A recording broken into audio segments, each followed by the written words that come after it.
So this is Joan, the lead admin that is making this video on Soleil. So now the part you've all been waiting for. How do you make Soleil? It's very simple.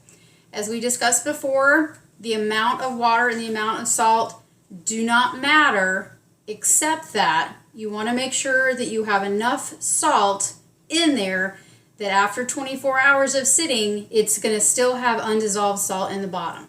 And that's pretty easy to do. So I don't make my Soleil in this, but I'm going to use it as an example. This is a plastic carafe with a plastic lid. Okay. You want to use plastic, glass, ceramic, anything but metal to make your Soleil. The reason is because salt corrodes metal. So if you use a glass jar with a metal lid, the metal lid is going to corrode. And while I don't think that's going to actually hurt you very much, it's not a good idea. Additionally, if you are going to put it in a container to drink, this is a metal container on the inside. This wouldn't be, whoa, there's water in there, a good choice, because it's going to eventually damage the inside of your container, and these are expensive. So try to use a plastic container, a glass container, ceramic, anything that's not metal or doesn't have a metal lid. Okay, again, it's not going to kill you, but it is going to corrode and it might damage your container. So we're going to start with this. I'm going to open it up, and I have, this is the salt that I use. I buy it at Costco. It's a very good deal, and you get a huge thing of it. This is fine grain. It doesn't matter whether you have fine or coarse grain. Obviously, the fine grain dissolves a little bit faster, but you're going to be letting this sit for 24 hours. So that's plenty of time for it to dissolve coarse grain. When I first started, I had a bunch of Celtic sea salt that I used to make it. It was very coarse ground. It works just fine because you're going to let it sit for 24 hours. So you're giving it plenty of time to dissolve. So please don't get hung up on what kind of salt. Is it coarse grain, fine grain, Himalayan? As long as it's not table salt, it's fine. You can use Celtic sea salt. You can use any other kind of sea salt, rock salt. As long as it's not iodized salt, that's really all that matters. A lot of us use Himalayan pink sea salt. Supposedly has extra minerals in it. That's sort of in dispute, but whatever. I like it. I can get it for a good price at Costco, so I use it. So I'm just going to open it up, and I'm going to dump a bunch in here.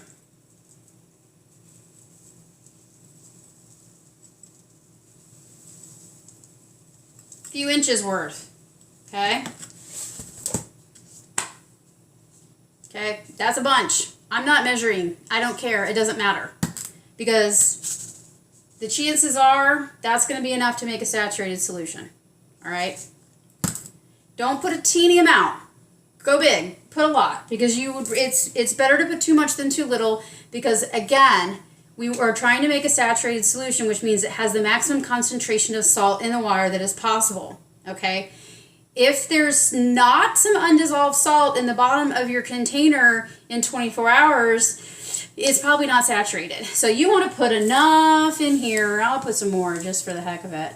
You want to put enough in here that you're absolutely positive that it's not all going to dissolve. There's no way that's all going to dissolve.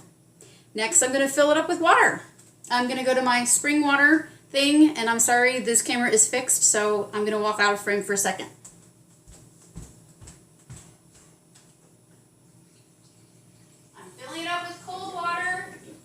Sometimes I top it off with a little hot water just because, why not? Doesn't really matter though, because you're going to let it sit for 24 hours.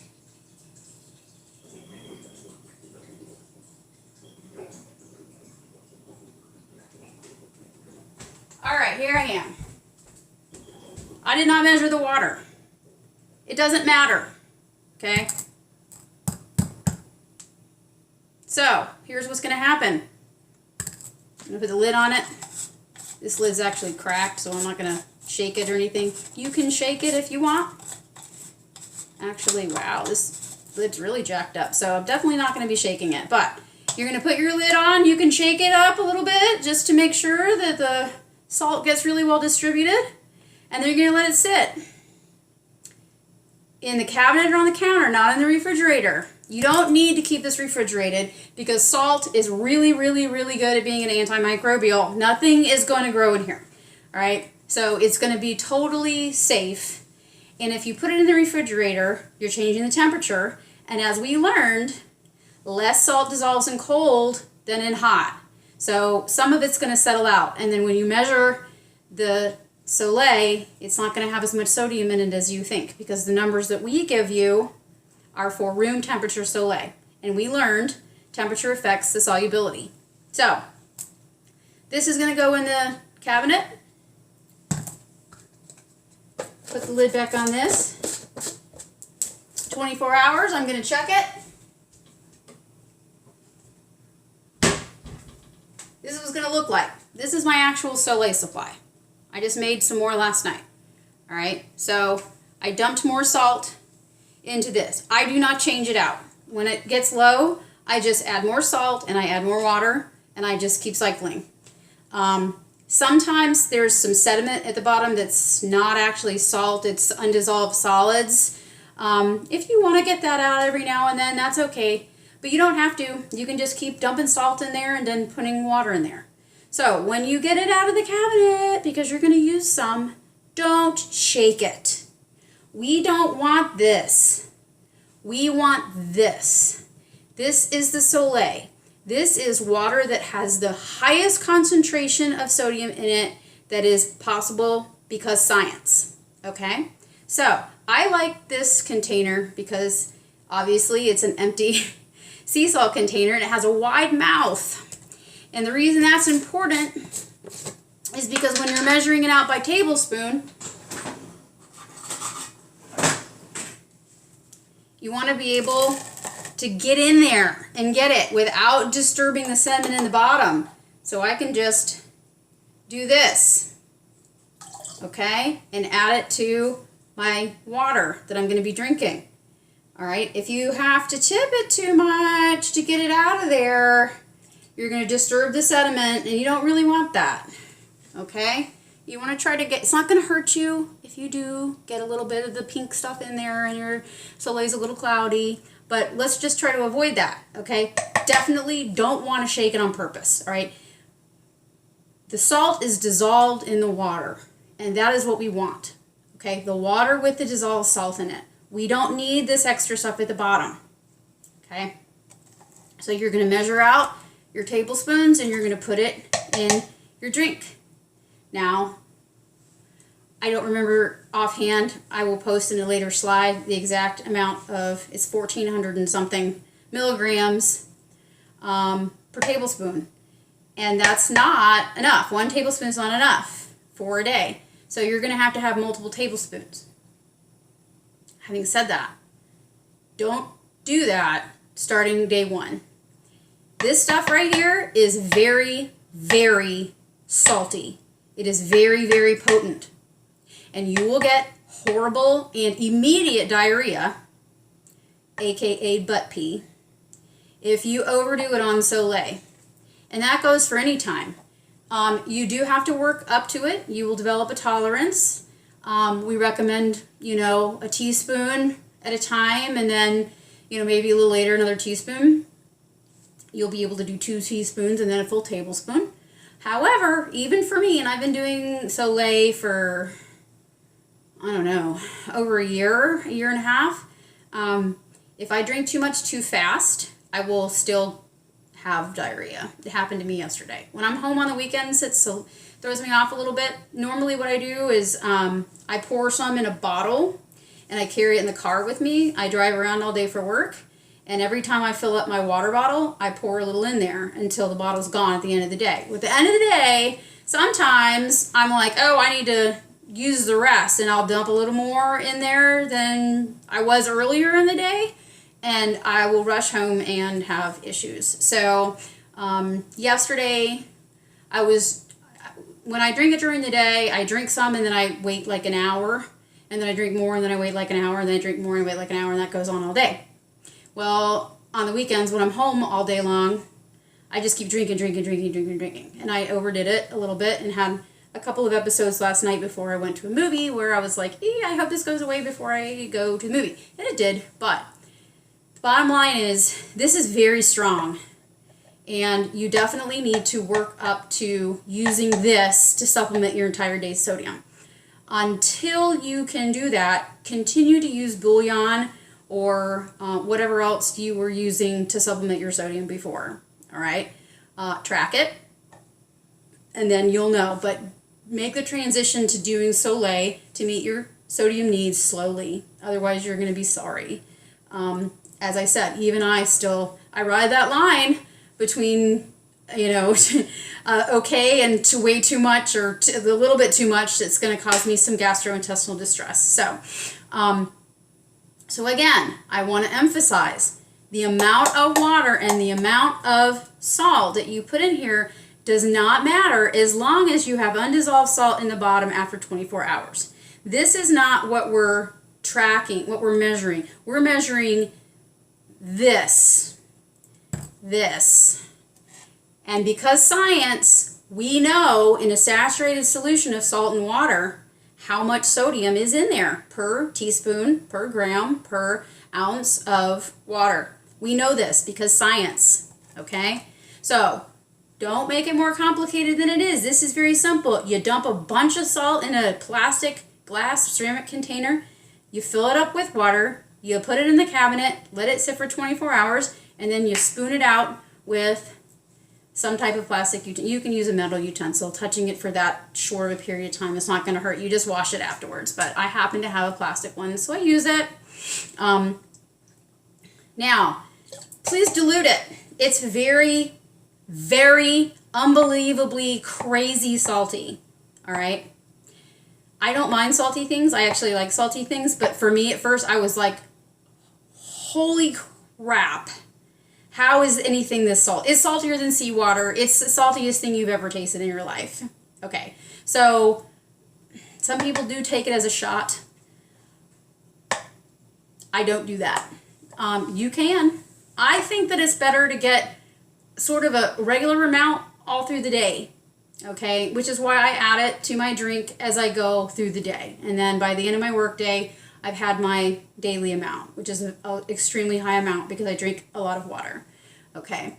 Some people do a shot in the morning and a shot, at lunch and a shot at dinner or whatever. But don't freak out if you can't stand the taste of it because you can dilute it in as much water as you want as long as you get it all in.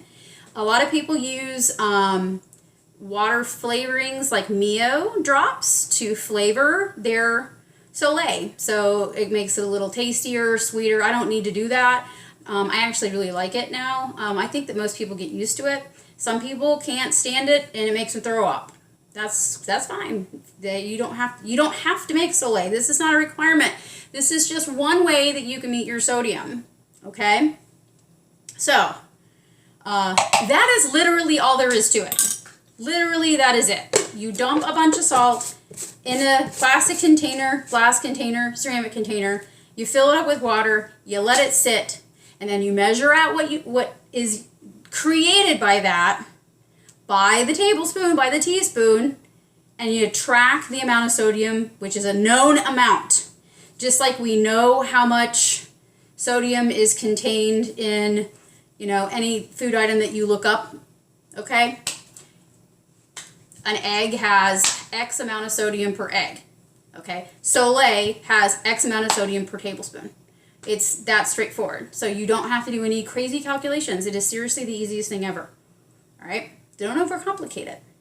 So, I'm trying to think if there's anything else really important that you need to know about Soleil other than don't overdo it. If you try it one way and you don't think that's working for you, try another way.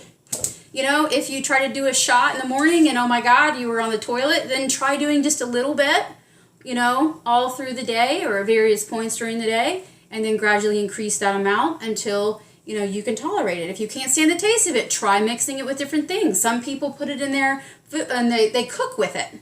I would say if you're going to cook with it, make sure that you eat the entire contents of what you cook. So don't make something where there's going to be residue of whatever left in the bottom of the pan.